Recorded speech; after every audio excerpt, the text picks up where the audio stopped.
through the risen Jesus Christ, you can have forgiveness. Amen? You can have forgiveness. Now, you might be thinking, wait a minute, what are you talking about forgiveness for? Psalm 16 didn't mention forgiveness or anything to be forgiven from. That's true. But I'm going to suggest something, that you can't find the deep, satisfying joy in your life without dealing with the issue of forgiveness, can you?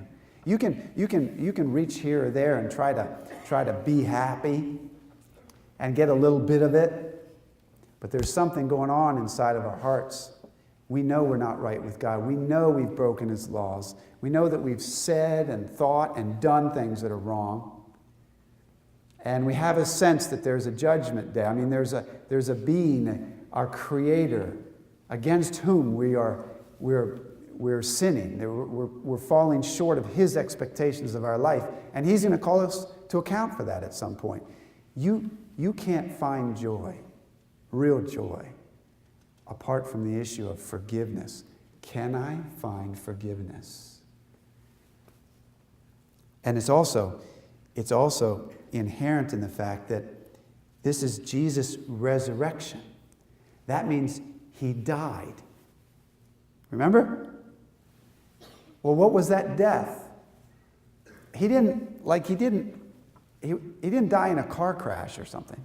Remember? He didn't die of old age.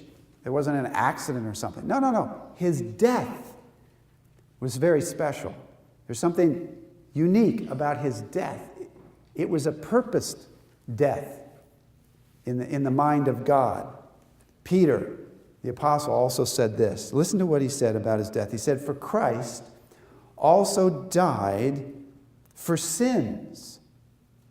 Aha. "Once for all, the just for the unjust, so that He might bring us to God." I love that verse. 1 Peter 3:18. "For Christ also died," so He goes to the cross and He dies there, but there's a reason. It says He died for sins. So what's happening is He's not just dying like the rest of us do. There was a purpose in it.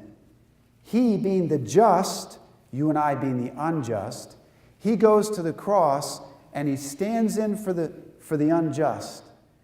And God punishes, or let me say it this way, God takes the punishment that the unjust deserve and He puts it on the just one, Jesus Christ. And He suffers the punishment that the sinner deserves. That's what was happening on the cross. That death, now He dies, trying to pay my penalty, trying to gain my forgiveness. He's dying for my sins are there. He's trying to pay that penalty. He's trying to wipe it out so that I can be forgiven. And they take His body down and they lay Him in a tomb. They roll a stone away and they walk away. And the question in my heart is, did it work? I mean, did it work? I've tried to make my life better and I can't. I know my sins are too great for me to fix it. I'm the one that keeps messing up. I mean, this Jesus is my hope. I mean, did it work? Did the payment that He made, was it enough? Did it satisfy the judge of all humankind? Did it work? He is risen. Because they came. And the angel says, "Why are you looking for the living one among the dead? He is risen. He's not here." God has demonstrated for all mankind that what that one who went to the cross did was enough. There is forgiveness. I love the verse. He died for sins once for all, doesn't have to be done again, the just for the unjust, so that He might bring us to God. Amen? That's what He did it for.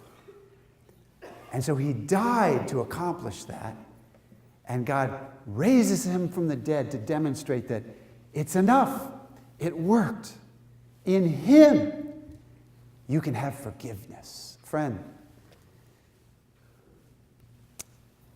the culture we live in subtly whispers to us and screams at us that we don't really have to feel bad about the things we've done.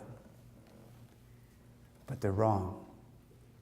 The reason they're whispering and cajoling and trying to persuade and screaming is because they themselves know that they need forgiveness, but they haven't found the way yet.